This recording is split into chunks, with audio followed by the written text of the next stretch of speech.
Buenos días y gracias por la invitación para inaugurar estas segundas jornadas sobre finanzas sostenibles organizadas por El País y Acciona. Soy consciente de que vivimos en una época en la que, en determinados círculos, los temas medioambientales han cedido terreno a otros debates o prioridades. Por eso, creo que la celebración de esta jornada es un acto muy importante para seguir poniendo de relieve la importancia de los temas climáticos y la transición económica hacia modelos más sostenibles. Hoy en día, el mundo en general y el sistema financiero en particular se enfrentan a numerosos retos, entre ellos la elevada incertidumbre geopolítica que ha traído consigo el replanteamiento de los paradigmas socioeconómicos que, durante décadas, han regulado el sector económico y comercial. También nos enfrentamos a la irrupción de las nuevas tecnologías y, entre ellas, a la inteligencia artificial, que supone una auténtica revolución cuyos impactos están todavía por cuantificar. A estos retos deberíamos añadir no solo el cambio climático, sino también otros aspectos relacionados con el medio ambiente y la sostenibilidad, y constituyen uno de los grandes desafíos globales a los que nos enfrentamos por sus múltiples dimensiones. En primer lugar, y sobre todo, porque el cambio climático es un hecho evidenciado por la ciencia, sin discusión, y por lo tanto debe quedar al margen de cuestiones políticas. Y además, por su dimensión económica. Los riesgos físicos asociados al cambio climático se están acelerando y agravando. En 2024, las pérdidas económicas globales por desastres naturales alcanzaron los 320.000 millones de dólares, superando los promedios ajustados por inflación de los últimos 30 años. Estos son datos de Munich Re, que es una de las reaseguradoras globales y gigantes. De hecho, de acuerdo con la Agencia Europea de Medio Ambiente, el 22% de las pérdidas económicas acumuladas desde 1980 en la Unión Europea se han concentrado en los últimos 3 años. Además, las Naciones Unidas, a través de su Agencia de Coordinación en la Reducción de los Desastres, ya ha advertido que si las tendencias actuales continúan, el número anual de desastres podría aumentar un 40% para 2030 respecto a 2015. Del mismo modo, la Network for Greening the Financial System, que es una red de bancos centrales en temas de sostenibilidad, para tratar temas de sostenibilidad, durante la pasada COP30, celebrada en Belém, Brasil, ha señalado que posponer las medidas de lucha contra el cambio climático durante 3 años podría duplicar los costes de la transición, pasando del 0,5 al 1,3% del PIB acumulado en 2030. Por otra parte, en los escenarios que manejan los expertos que colaboran con el NGFS, el coste de los desastres causados por efectos climáticos extremos podría llegar a suponer pérdidas de un 6% del PIB en Asia o un 12,5% en África, con respecto al escenario base, con mayores impactos en sectores como agricultura o energía. Pero no podemos pensar que los efectos quedan aislados en determinadas zonas geográficas alejadas. Al margen de que todo el planeta se ve afectado, cualquier evento regional repercute en efectos globales a través de los canales comerciales y financieros. En tercer lugar, emerge la dimensión social con evidencias claras de que el cambio climático también está provocando impactos significativos sobre las personas. Según los últimos datos disponibles procedentes del Global Migration Data Analysis Center, el 77% de los más de 26 millones de desplazamientos internos que se produjeron en el mundo en 2023 fueron provocados por desastres relacionados con el clima. Aunque de momento este es un fenómeno predominantemente local, es posible que en un futuro los migrantes por causas climáticas también traspasen las fronteras de cada país, con las consecuencias económicas y sociales que ello implicaría. Además, un estudio reciente publicado por la revista Nature señala que el impacto del clima en la migración también depende de factores demográficos como la edad y el nivel educativo. Por ejemplo, en este estudio se señala que la subida de la temperatura de 30 grados Celsius a 39 grados Celsius un solo día en zonas tropicales incrementa la tasa de migración de los individuos con mayor nivel educativo entre el 0,4% y el 0,5%, con la consiguiente pérdida de capital humano para los países afectados, mientras que no afecta a aquellos con niveles más bajos de educación. En cuarto lugar, en su dimensión geopolítica, la geopolítica se ha posicionado como el riesgo central a todos los niveles, incluido para el sector financiero. Pues bien, el cambio climático está repercutiendo también en la geopolítica mundial porque, por ejemplo, el deshielo del Ártico durante el verano ha abierto nuevas vías de transporte marítimo y ha hecho posible el acceso a recursos naturales que antes eran de muy difícil extracción y afecta al posicionamiento geoestratégico de las principales potencias mundiales sobre esta zona.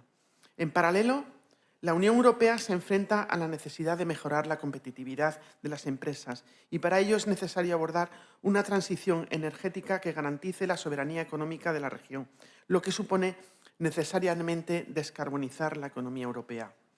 Estos 4 aspectos que he mencionado ponen de relieve la importancia de seguir hablando del clima y de otros elementos ambientales y sociales. No son temas aislados, sino, como he señalado, tienen un gran impacto en nuestra economía y sociedad.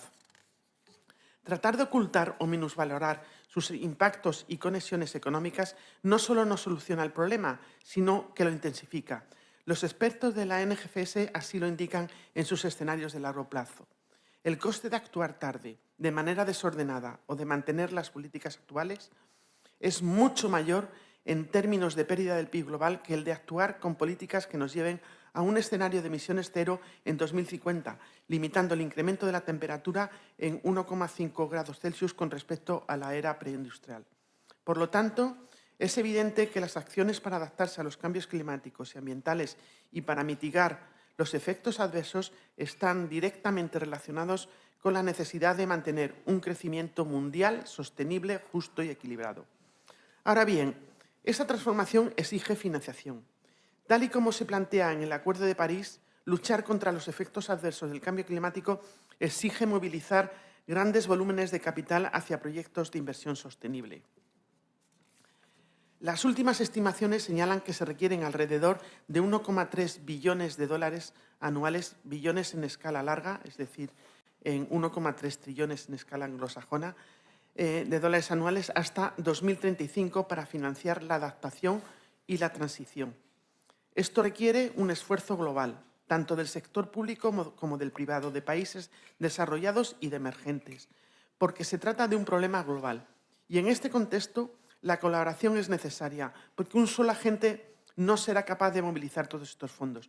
Y por ello, serán necesarios los proyectos de colaboración público-privada y los que canalicen fondos desde los países desarrollados más capaces hacia los países con menos recursos financieros. En ese sentido, las finanzas sostenibles cumplen un papel fundamental y tenemos que reconocer que la emisión de instrumentos financieros ligados a criterio ESG no pasan por su mejor momento, desafortunadamente, si nos ceñimos a los últimos datos publicados. Parece que la radicalización de la administración estadounidense con respecto a los temas ambientales repercute a nivel global. Según la información disponible del Observatorio Español de la Financiación Sostenible, OFISO, las emisiones globales de bonos sostenibles han sumado 408.500 millones de euros en el primer semestre de 2025, un 25% menos que en el mismo periodo de 2024, destacando el descenso de bonos emitidos por el gobierno japonés. También los datos del Global Climate Bond Initiative nos dice que a lo largo se recuperó un poco el segundo trimestre, pero que a lo largo del primer semestre hay un 13% menos de emisiones. Si bien señala que, por ejemplo, con relación a los bonos verdes, se observa una mejor calidad y trazabilidad de las emisiones. Por tipología, la emisión de bonos verdes también ha caído en el primer semestre del año casi un 25% con respecto al mismo periodo del año anterior. Los bonos sociales, un 33%, y los bonos sostenibles se mantienen prácticamente en el mismo nivel. En el caso español, la emisión total ha cerrado en 12.450 millones de euros en el primer semestre. La emisión de bonos verdes ha caído casi un 33%, mientras que se han emitido casi un 31% más de bonos sostenibles. Aunque es cierto que la adaptación y transición climática no solo se financia mediante instrumentos denominados verdes, sí puede considerarse un indicativo de hacia dónde se vislumbran las tendencias. Quizás Detrás de estos datos pueda encontrarse también la entrada en vigor del Reglamento sobre bonos verdes europeos a finales de 2024. Este reglamento establece requisitos uniformes para quienes quieran usar la denominación bono verde europeo, buscando mejorar la transparencia, prevenir el greenwashing y aumentar la confianza de los inversores. Este reglamento, en aplicación generalizada desde diciembre de 2024, requiere que los fondos se destinen a proyectos alineados con la taxonomía de la Unión Europea e impone una verificación externa obligatoria. Como he señalado anteriormente, para hacer frente a los retos relacionados con la financiación verde es fundamental tener marcos de reporte de divulgación claros y comparables. En este sentido, el Consejo y Parlamento Europeo han llegado a un acuerdo provisional para simplificar el marco de reporte de sostenibilidad, reduciendo ciertos umbrales, así como algunos requisitos de información. Ahora bien, en mi opinión, este proceso de simplificación, que es un objetivo loable y necesario, debe estar bien instrumentalizado para que no menoscabe el fin que se persigue con la transparencia y la obtención de datos, que no es otro que facilitar las decisiones de inversión y mejorar la gestión de los riesgos climáticos.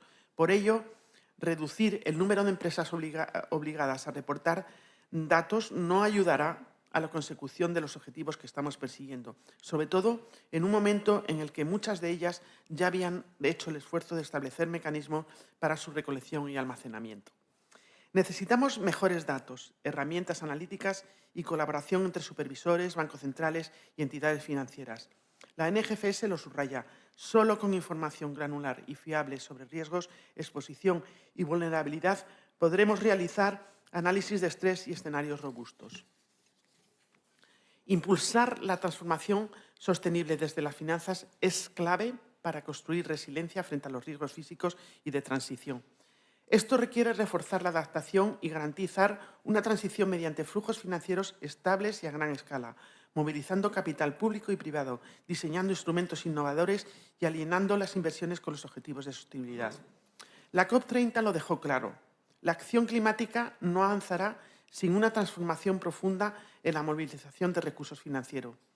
Los compromisos para triplicar la financiación de adaptación antes de 2035 evidencian que alinear los flujos financieros con las metas climáticas es indispensable para cumplir el Acuerdo de París, que estos días cumple 10 años.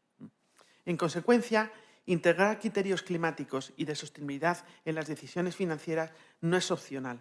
Es la única vía para economías resilientes y prósperas. Los países y empresas que lo hagan liderarán en innovación, atraerán inversión y reducirán riesgos sistémicos. En un contexto como el actual de incertidumbre geopolítica, debemos reforzar la medición de la materialidad y afrontar retos como, primero, la disponibilidad de datos de calidad y la modelización de riesgos asociados al cambio climático, tanto físicos de transición como asociados a la degradación de la naturaleza. Unos datos que en muchos casos serán proporcionados por las propias empresas, pero en otros tendremos que reflexionar sobre nuevas fuentes, como por ejemplo el uso de datos satelitales. Segundo, el diseño de estrategias de inversión que sean creíbles, con hitos planificados y evaluables. Tercero, la escalabilidad y acceso, canalizar capital hacia pymes y economías emergentes. Cuarto, la formación de equipos que entiendan las implicaciones de los riesgos asociados al cambio climático y sean capaces de adaptarse a un entorno cambiante. Y, en quinto lugar, evitar el greenwashing, de forma que se lleve a cabo un proceso de clara transición y con obtención de las metas marcadas. Se trata de continuar el cambio iniciado hace años. La transición hacia una economía baja en carbono es un rompecabezas complejo que exige visión a largo plazo y decisiones coherentes hoy para alcanzar los objetivos de 2030 y 2050. Por eso, la NGFS, los bancos centrales y supervisores que formamos parte de la red, mantenemos el compromiso que supone seguir contribuyendo a través del desarrollo de escenarios climáticos, el análisis de las implicaciones del cambio climático y la degradación de la naturaleza, así como la mejora de las capacidades en instituciones para que el sistema financiero sea un habilitador de la transición. Como la propia NGFS destacó en la COP30, el coste de la acción climática es creciente y conlleva riesgos económicos y financieros significativos. Y en este sentido, pues he de decir, y haciendo un poquito de marketing, en el Banco de España nos tomamos esta función en serio. Hace ya un año que se creó una oficina, la oficina ASG, que coordina e impulsa todas las iniciativas que tenemos en este ámbito de la sostenibilidad y, bueno, que son varios. Pues, por ejemplo, hacer estudios sobre los efectos económicos que puedan tener el cambio climático. Tenemos estudios, la verdad, que muy interesantes, por ejemplo, sobre los efectos de la desertización, sobre los efectos, son estudios de los efectos macrofinancieros, los efectos de los fuegos en las áreas luego afectadas, de cómo fluye, cuánto tarda en fluir el crédito luego, cómo se va recuperando esa economía después, como por ejemplo también de la degradación de la naturaleza. También hay un estudio muy interesante sobre cómo afecta al mercado inmobiliario y al valor de las propiedades la degradación de la naturaleza, por ejemplo, la degradación del Mar Menor. Y algún otro que se me olvida, pero que tenemos varios y además también hay varios en el camino.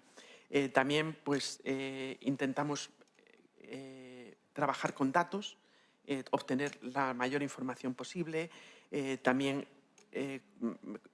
mejorar metodologías de cálculo de los riesgos, etcétera. Es decir, hacemos muchas cosas con ganas y no bajándonos y no uniéndonos a esta desafortunada moda de dejar estos temas para otro día. Y bueno, ya como conclusión, competitividad y sostenibilidad no son conceptos opuestos, más bien van de la mano. Actuar hoy es la única forma de garantizar el mañana. Quienes lideren esta transición no solo reducirán riesgos, sino que captarán oportunidades en energías limpias, tecnologías bajas en carbono y soluciones basadas en la naturaleza. La competitividad del futuro se construye sobre la capacidad de adaptarse y liderar la transformación hacia una economía sostenible. Quisiera concluir con una cita reciente del Comisario Europeo de Acción por el Clima. Esto no se trata de salvar el planeta, se trata de reconocer la dura realidad del cambio climático y sus vertiginosos costos sociales, económicos y ecológicos. Y bueno, solo me queda felicitar al País y Acciona por esta iniciativa y la verdad es que tenéis una agenda de lujo, hay 2 mesas redondas estupendas que vas a moderar muy bien, Marta, y espero que la aprovechéis porque merece la pena. Y muchas gracias.